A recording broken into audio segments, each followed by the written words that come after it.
ఓం శ్రీ కృష్ణ సద్గురు పరబ్రహ్మణే నమః.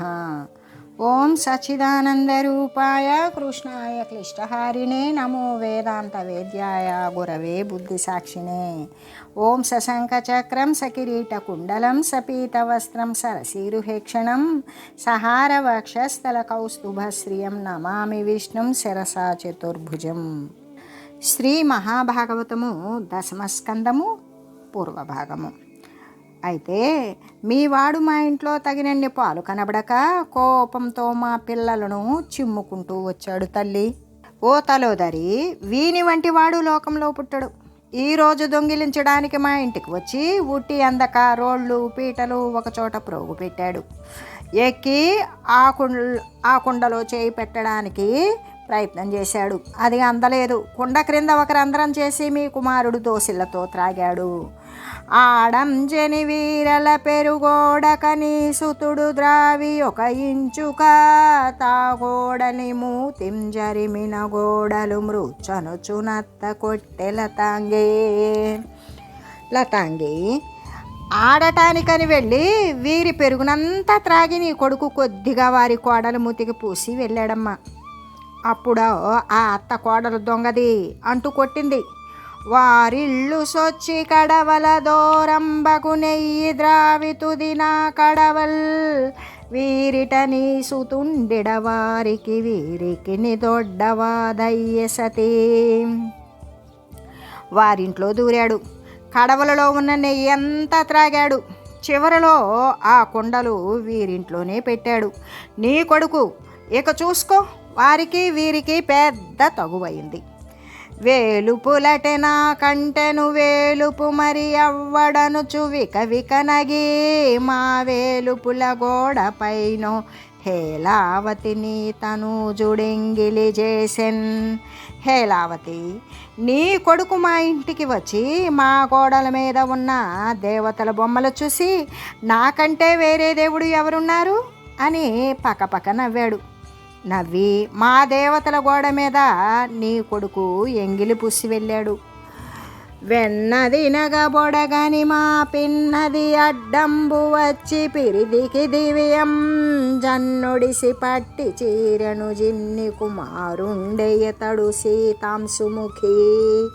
మా ఇంట్లో వెన్న తింటూ ఉంటే చూసి మా చిన్నమ్మాయి వచ్చి వెనక్కు లాగితే వెంటనే వీడు చన్ను బట్టి లాగాడు. వీడు చిన్ని బాలుడా. ఇమ్మగువ తన్ను వాకిట గ్రుమ్మరు చోజీరి నిలుపుకొని పేరడు గంగెమ్మో విగరచివడి జనెనమ్మ ఈ ముద్దు కుర్రండల్పుడే చెప్పుమా. ఈ ముద్దు కుమారుడు ఈమె వాకిట్లో తమ వాకిట్లో తిరుగుతూ ఉంది. అలా తిరుగుతూ ఉంటే పిలిచి పేరడిగిందిట. వెంటనే వీడు ఆమె పెదవి కరిచి వెళ్ళిపోయాడు. అమ్మ, వీడు పసివాడా చెప్పు. చేబంతి తప్పెపడినని ప్రాబల్యము తోడవచ్చి భవనము వెనుకన్ మా బిడ్డ జలకమాడగా నీ బిడ్డడు వలువ తెచ్చే నెల తుక్క తగునే. చేతి బంతి పడిపోయింది అని హుందాగా మా భవనానికి వెనుక మా అమ్మాయి నీళ్లు పోసుకుంటూ ఉంటే నీ బిడ్డడు ఆమె యొక్క వస్త్రం తెచ్చేశాడు. ఇది తగిన పనేనా? ఇచ్చలు వంజూచి మృచిలి అచ్చుగా నురికించుకొనుచు నరిగెదా నాతో వచ్చెదవాయని ఎన్నాడిచ్చిరుతడు సుదతి చిత్రమెట్టిది గలదే. సుదతి, ఈమెను చూసి వీడు నిన్ను లేపుకుపోతాను, నాతో వస్తావా అన్నాడట. ఇంత చిత్రం ఎక్కడైనా ఉందా? కొడుకులు లేరని ఒక సతి కడు వగదన్ను మగనిగా గైకొనినం గొడుకులు గలిగెదరని భయబడినాడిది వినుము శిశువు పనులే తల్లి. కొడుకులు లేరు అని ఒకతే ఎంతో బాధపడుతోంది. ఆమె ఎలా బాధపడుతూ ఉంటే వీడు నన్ను భర్తగా చేసుకో, నీకు కొడుకులు పుడతారు అని మీదపడ్డాడు. ఇవి చిన్నతనపు పనులేనా తల్లి? తలగిన దానం ధనమన దలగకన చెల్లికి నాన్న తల ఎత్తగా నీ తలగిన చోటయ్యది అని తలయు చెన్ని సుతుండు దగవి మృగాక్షి. నేను వెలుపల చేరాను. తాకకు అని సిగ్గుపడుతూ ఒకతే చెప్పింది. అప్పుడు నీ కుమారుడు ఆ వెలుపల చేరిన చోటేది అంటూ తల ఊపాడు. ఇది న్యాయమేనా అమ్మా? వ్రాలగ వచ్చిన నీ సతి చూలాలందలగుమనుడు జూలగుటకు నే మూలంబు సెప్పుమని నీ బాలుడు సెప్పుదురే సతులు పర్వేందుముఖి. మీవాడు ఈమె మీద పడబోతే ఈమె నేను గర్భవతిని తప్పుకో అంది. అప్పుడితడు గర్భం రావడానికి మూలం ఏమిటి చెప్పు అని అడిగాడు. అలా స్త్రీలు చెప్పగలరా తల్లి? మగువా నీ కొమరుడు మా మగవారటు ఓవజూచి మంతనమునకుం దగజీరి పొందనడిగెను జగముల మున్నిట్టి శిశువు చదువంబడెనే. మగువా, నీ కొడుకు మా మగవారు బయటకు వెళ్ళగా చూచి నీకొక రహస్యం చెప్తాను అంటూ పిలిచి నా పొందు కోరాడు. ఇటువంటి శిశువు గురించి ఎక్కడైనా విన్నామా? నమ్మిని దురవోవన పట్టి చుంచు మాలేగ తోక తోడలీలగట్టి వీధులందు దోలె వెలదిని కొమరుండు రాచబిడ్డడైన అవ్వమేలే. రాచబిడ్డడైన రవ్వమేలే. నా కుమారుడు నమ్మి నిద్రపోతున్నాడు. అప్పుడు నీ కొడుకు వచ్చాడు. మా పిల్లవాని జుట్టుకు లేక దూడ తోకకు ముడివేశాడు. దూడను వీధిలోకి తోలాడు. ఎంత రాచబిడ్డడైనా ఇలా అల్లరి చేయతగునా? నా పట్టి పొట్ట నిండగ బైబడి నీ పట్టి వెన్న బానెండడి నాడు పెరివెడలదు వానిం చూపెదనేమైన నీవ చుమ్ముల తంగి. ఓల తంగి, నీ కొడుకు నా కొడుకు మీద పడ్డాడు. పడి బలవంతంగా బాణ నిండా ఉన్న ఎన్నను మా వాని నోటిలో కూరాడు. వాడికి ఊపిరాడడం లేదు. వాడిని చూపిస్తాను చూడు. వాడికి ఏదైనా అయితే నీదే భారం తల్లి. తెరవయొకతే నిద్రింపగ నెరిగట్టిన వలువ వీడ్చి నేటగు తేలుం గరిపించి నీ కుమారుడు వెరచుచునది పరవనగియ విహితమే సాధ్వి. ఒక స్త్రీ నిద్రిస్తూ ఉంటే మీవాడు ఆమె చీర ఊడదీసి తేలు చేత కరిపించాడు. ఆమె భయంతో పరుగులెడుతుంటే వీడు నవ్వుతున్నాడు. ఇది తగిన పనియేనా తల్లి? నా కొడుకును నా కోడలునే కథమున బెనగబాము నీతడు వైవం గోకలిరుంగక బారిన గోకలిడెన్ని సుతుడు గుణమే గుణాఢ్య. నా కొడుకు కోడలు ఏకాంతంగా పడుకుని శయనించి ఉన్నారు. అప్పుడు నీ కొడుకు ఒక పామును వారిపై పడవేశాడు. వారు బట్టలు లేకుండా పారిపోతుంటే చూసి కేకలు వేస్తున్నాడు నీ కొడుకు. ఇది తగినదేనా? తరుణి ఒకతే పెరుగు ద్రచ్చు చోదుది వంగి వెన్నది అనొదిగి వెనుక గదిసి మగువని సుతుండు మగబోడు ములుసేయ సాగినాడు తగదే సక్కజేయ. ఒక తరుణి పెరుగు చిలుకుతూ ఉన్నది. చివరకు వంగి వెన్న తీస్తోంది. అప్పుడు నీ సుతుడు వెనక నుండి వచ్చి మీద పడి మగ చేష్టలు చేయసాగాడు. దీన్ని చక్కజేయలేవా తల్లి? కలకంటి మావాడ గరితల మెల్ల నీ పట్టి రాగలడని పాలు పెరుగు లిండ్లలో పొలనిడియే మెల్లదన ద్రోవ జూచుచోనెప్పుడు సొచ్చినాడో తలుపుల ముద్రలు దాలంబులను బెట్టి ఉన్న చందంబుననున్న వరయనొక ఇంటిలో నాడు నొక ఇంటిలో వాడు నొక ఇంటిలో నవ్వు నొకట దిట్టు నొకట వెక్కిరించు నొక్కొక్క చోమృగ పక్షి ఘోషణములు బరగజేయు నిట్లు చేసి వెనుక నెక్కడ బోవును కానరాడు రిత్త కడవలుండు. మా వాడలోని స్త్రీలందరము మెల్లగా నీ కొడుకు వస్తాడని పాలు పెరుగు ఇళ్లలో పెట్టి తాను వచ్చే త్రోవలోనే నిలిచి చూస్తున్నాము. ఎప్పుడు వచ్చాడో తెలియదు. తలుపులు తాళాలు వేసినవి వేసినట్లే ఉన్నాయి. ఒక ఇంటిలో ఆడుతున్నాడు, మరో ఇంటిలో పాడుతున్నాడు. ఒక ఇంట్లో నవ్వుతున్నాడు, ఒక ఇంట్లో తిడుతున్నాడు, ఒక చోట వెక్కిరిస్తున్నాడు, మరో చోట మృగాలు పక్షుల్లాగా కోతలు కూస్తూ ఉన్నాడు. చివరికి ఎక్కడికి పోయాడో కనబడ్డావు, ఖాళీ కడవలు మాత్రమే ఉంటున్నాయి అని చెప్పి, కడులచ్చిగలిగెనే నింగుడు తురు కట్టుదురుగాక కొడుకుల నగుచున్ బడుగుల వాడలపై బడవిడుతురే రాకాంతలెందు విమలేందు ముఖి. ఓ చంద్రముఖి, సంపద ఉంటే తింటారు, కడతారు, కానీ నవ్వుతూ కొడుకులను మా బీదల వాడలపై పడమని తోలతారా చెప్పమ్మా? ఓయమ్మని కుమారుడు మా ఎండ్లను బాలు బెరుగు మన నీడమ్మా, పోయేదమెక్కడికైనను మాయన్నల సురభులాన మంజులవాణి. అమ్మా, నీ కొడుకు మా ఇళ్లల్లో పాలు పెరుగు ఏవి ఉండనివ్వడు. మేము ఎక్కడికైనా పోతాము, మా అన్నల ఆవుల మీద ఒట్టు అని ఇంకా అనేక విధాల గోపాలుడు చేసే వినోదాలు తమను అనుగ్రహించడమే అని తెలియక నిందిస్తూ ఉన్న గోపికలతో యశోద ఇలాగా అన్నది. చన్ను విడిచి చనడిట్టట్టు నెన్నడు బొరిగిండ్ల త్రోవలెరుగడు నేడు కన్నులు తెరవనే, మా ఈ చిన్ని కుమారకుని రవ్వసేయందగునే. నా పాలు విడిచి అటు ఇటు వెళ్ళడు, పొరిగింటి దారులే ఎరుగడు, పూర్తిగా కన్నులు కూడా తెరవని ఆ చిన్ని పాపని ఇలా రవ్వ చేయడం తగునా?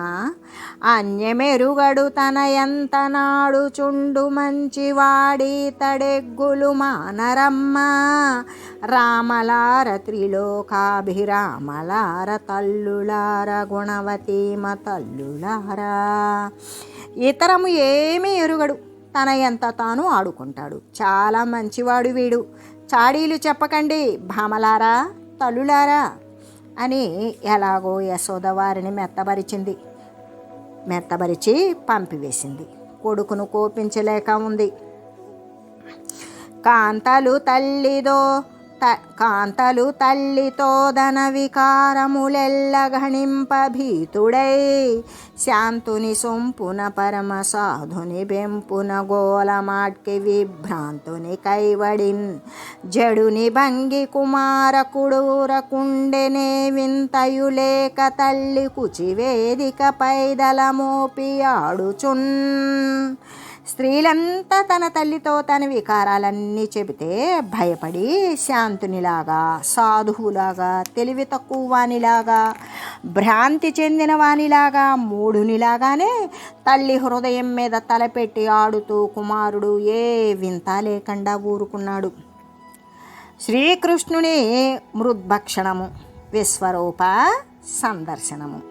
విశ్వరూప ప్రదర్శనము. అంతలో ఒక రోజున బలరాముడు మొదలైన గోపకులు వెన్నుడు మన్ను తిన్నాడు అని చెప్పారు. వెంటనే యశోద కృష్ణుని చేయి పట్టుకొని ఇలా అన్నది. మన్నేటికి భక్షించుదు మన్నిమములేల నీవు మన్నింపవు, మీ అన్నయు సకులను చెప్పెదరన్నా మన్నేల మరి పదార్థము లేదే. మన్ను ఎందుకు తిన్నావురా? నా నియమాలు ఎందుకు పాటించవు? మీ అన్న స్నేహితులు చెబుతూ ఉన్నారు. నాయనా, మన్నెందుకురా? మరో పదార్థమే లేదా నీవు తినడానికి అని అన్న ముగ్ధైన తల్లికి పూర్తి సామర్థ్యం కల కొడుకు ఇలా అన్నాడు. అమ్మా మన్ను దినంగానే శిశువునో యా కొంటినో వెర్రినో, నమ్మ చూడకు వీరి మాటలు మదిన్నీవు గొట్టంగా, వీరి మార్గంబు ఘటించి చెప్పెదరుగాదే నిన్, మదీయాస్యగంధమ్మ ఘ్రాణము చేసి నా వచనముల్ తప్పైన దండింపవే. అమ్మా, మన్ను తినడానికి నేనేమైనా శిశువునా? ఆకలిగొన్నానా? వెరివాడను కాదు కదా. వీరి మాటలు నమ్మకు, నన్ను నీవు కొట్టాలి అని ఈ మార్గం కల్పించి చెబుతూ ఉన్నారు. కాదంటే నా నోటి వాసన చూసి నా మాటలు తప్పైతే దండించు అని చెప్పి మెత్తగా ప్రేమతో తల్లిని ఒప్పించి క్రీడా బాలకుడైన ఈశ్వరుడు తన నోరు తెరిచి చూపించాడు.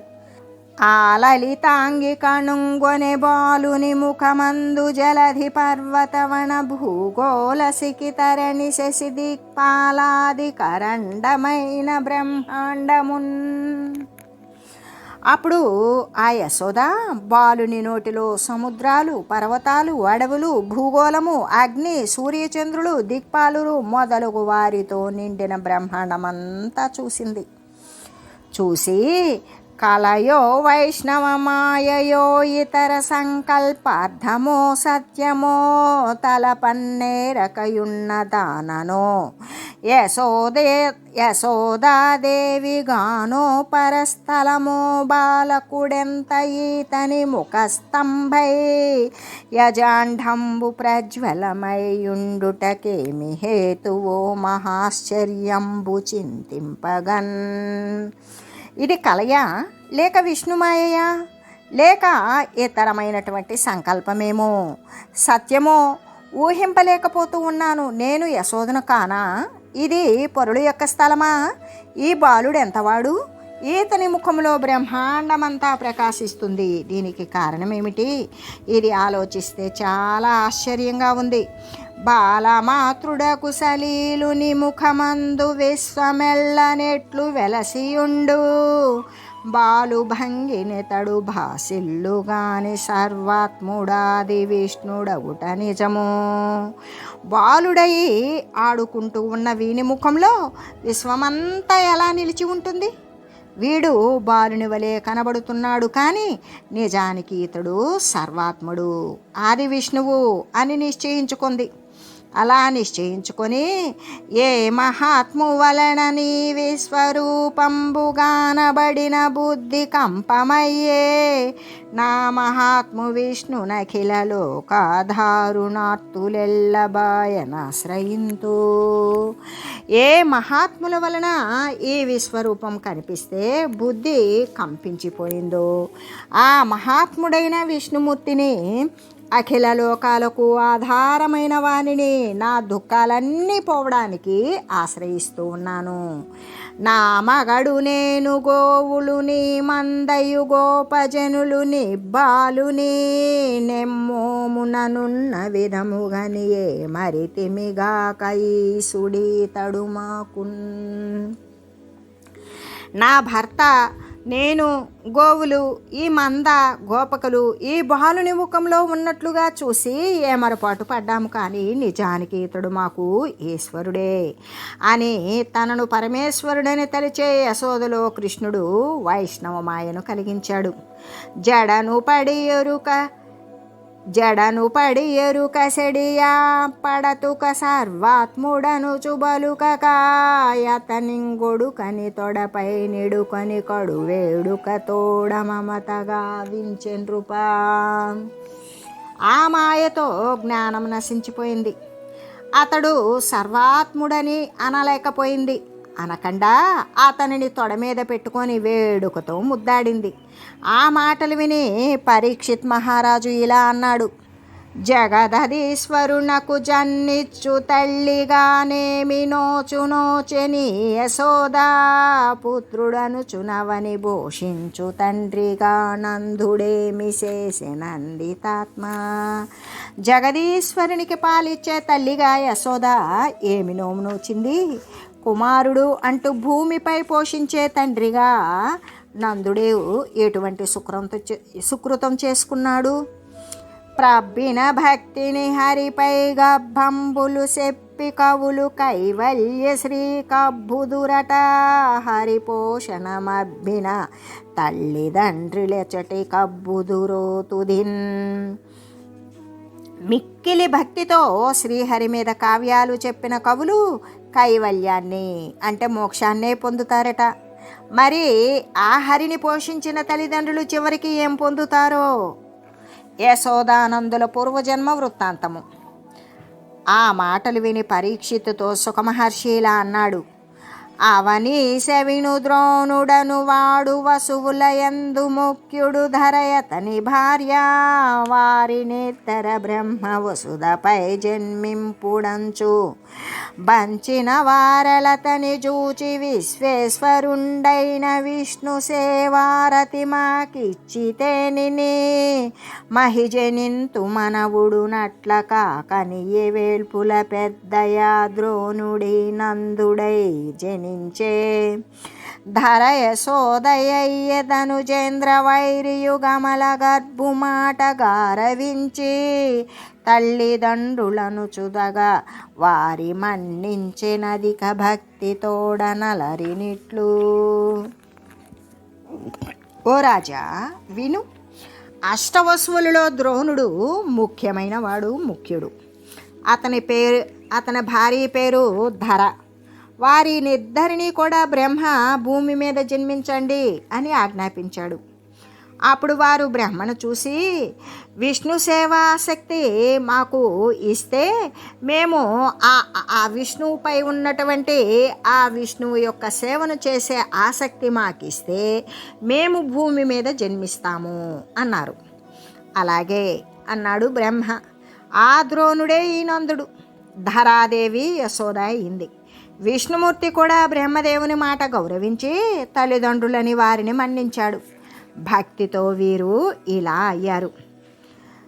ఒకనాడు తన ఇంటి దగ్గర యువతులంతా ఆయా పనుల మీద వెళ్ళిపోయారు.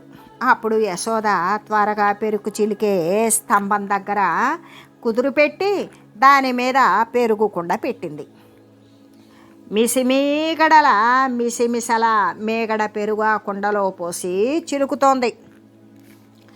యశోద దదిభాండ వికలనాదులు చేసిన కృష్ణుని పట్టుకొనుట.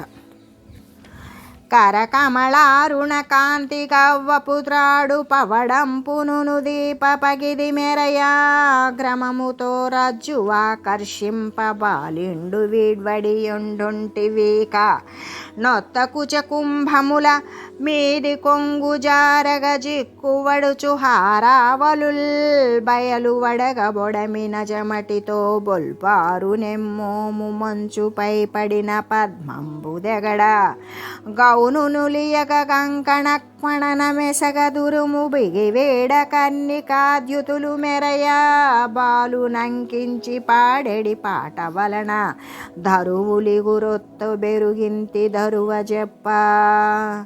అప్పుడు పద్మాల వంటి చేతులు ఎర్రని కాంతితో కవ్వపు త్రాడు పగడాల తీగలాగా మెరుస్తోంది. క్రమంగా త్రాడు లాగుతూ ఉంటే స్తనాలు వీడిపోయి ఒకదానినొకటి ఒత్తుకుంటూ ఉన్నాయి. స్తనాల మీద కొంగు జారిపోతే మెడలోని హారాలు బయటపడుతూ ఉన్నాయి. చెమటతో కూడిన ముఖం మంచుపడిన పద్మంలాగా ఉన్నది. నడుము అల్లాడిపోతూ ఉంది.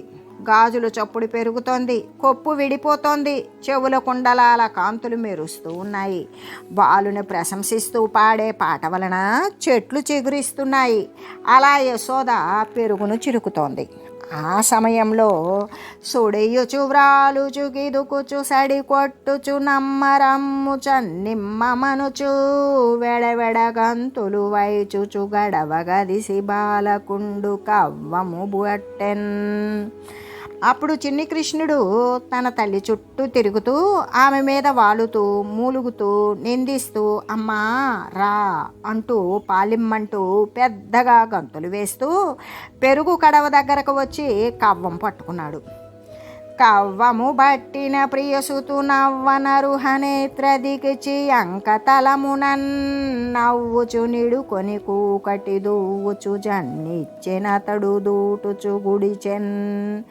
అలా కవ్వం పట్టుకున్న కొడుకును యశోద దగ్గరకు తీసుకొని తొడ మీద కూర్చుండబెట్టుకొని నెత్తి మీద కూకటలు దువ్వుతూ పాలిచ్చింది. అప్పుడు అతడు కుమ్ముతూ పాలు త్రాగాడు.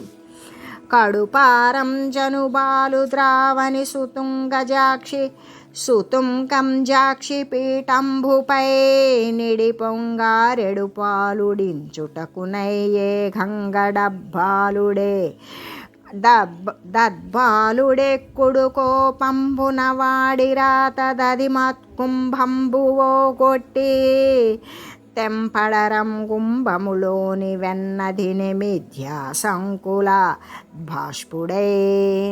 ఇంకా కడుపు నిండుగా పూర్తిగా త్రాగకుండానే యశోద తన కొడుకును పీట మీద కూర్చుండబెట్టింది.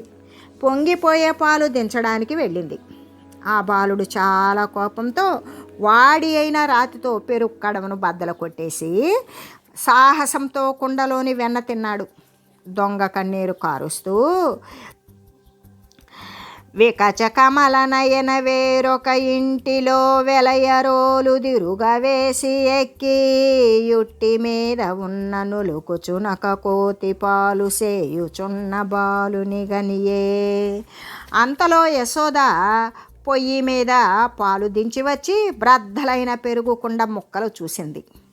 తొంటరి కొడుకు వెన్న తిన్నాడు అని తెలిసింది. తెలుసుకుని నవ్వుతూ యశోద గంభీరంగా కృష్ణుణ్ణి చూడకుండా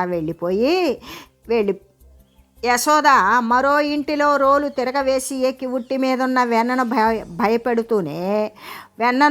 భయపడుతూనే ఒక కోతికి పెడుతున్న కృష్ణును చూసింది. కాని చేతన్ సెలగోల వట్టి కొనుచున్గా నిమ్మురా తనయ ఎవ్వరి యందు జిక్కువడనే దండంబునం గాన నే వినివారంబును బొందనే వెరపునే విభ్రాంతియుం జందా మున్నన్నియో నీవిటు నన్ను కైకొనమినేడా రీతి సిద్ధించునే. చూసి వెంటనే చేతిలో సెలగోల పట్టుకుని కానీ రా కుమారా, ఎవ్వరికి చిక్కవు, ఏ దండము పొందవు, ఏ నివారణ పొందవు, ఏ భయము లేదు, ఏ పొరపాటు కలగదు. పూర్వం అని నీవు నన్ను లెక్క చేయడం లేదు, ఇప్పుడు ఆ పద్ధతి లేదులే అని అదలిస్తూ కొడుకు ప్రవర్తన తలుచుకొని యశోద తన మనసులో ఇలా అనుకుంది. బాలుడి తండని భావింతునందునాయే పెద్దలును నేరరి క్రమంబు వెరపెరంగుటకునై వెరపింతునందున కలికి లేకొక్కడుగాని లేడు. వెరపుతో నా బుద్ధి వినిపింతునందున తను దానయై బుద్ధి దప్పకుండు నొండెరుంగక ఇంట నుండెడినందున చొచ్చి చూడనిడొక చోటు లేదు. తన్నునెవ్వరైన దలబోయే బారెడియో జలేదు భీతి ఒకటి ఎరుగాడెలమినూరకుండడెక్క సఖ్యములాడు బట్టి శాస్తి సేయు భంగి ఎట్లు. ఇతడు బాలుడ్లే అనుకుందామంటే ఏ పెద్దవారు ఇతని పద్ధతిని నడువలేరు. పోనీ భయం తెలియడానికి భయపెడదామా అనుకుంటే ఒకే ఒక్క కొడుకు అనిపిస్తుంది. భయంతో నా బుద్ధి వినిపించుదాము అంటే తనకు తానుగా బుద్ధిగా పనిచేస్తాడు. పోనీ అన్నీ విడిచి ఇంట్లో ఉంటాడులే అనుకుంటే వీడు ప్రవేశించరాని ప్రదేశమే లేదు. తన్ను ఎవరైనా తలుచుకుంటే పారిపోడు, భయం ఎంత మాత్రమూ ఎరుగడు. పోనీలే అని ఊరుకుంటే వేలాకోలాలాడతాడు. పట్టుకొని శాస్తి చేద్దాము అంటే ఎలా అని ఆలోచించుకొని మరి లాలనమున బహుదోషములో లింబ్రాపించుడాడనోపాయములం జాలగుణంబులు గలుగును బాలురకును దాడనంబ బద్యంబరయన్. లాలిస్తే చాలా దోషాలు కలుగుతాయి, తాడనంతోనూ ఉపాయంతోనూ చాలా గుణాలు కలుగుతాయి. అందుచేత బాలురికి తాడనోపాయాలతోనే చాలా గుణాలు కలుగుతాయి. కాబట్టి తాడనమే అంటే దండించడమే తగినది అని నిశ్చయించుకొని చేతిలోని కర్ర ఊపుతూ బాలా ఆగు ఆగు అని కోపంతో అదలిస్తూ యశోద దగ్గరకు వచ్చింది.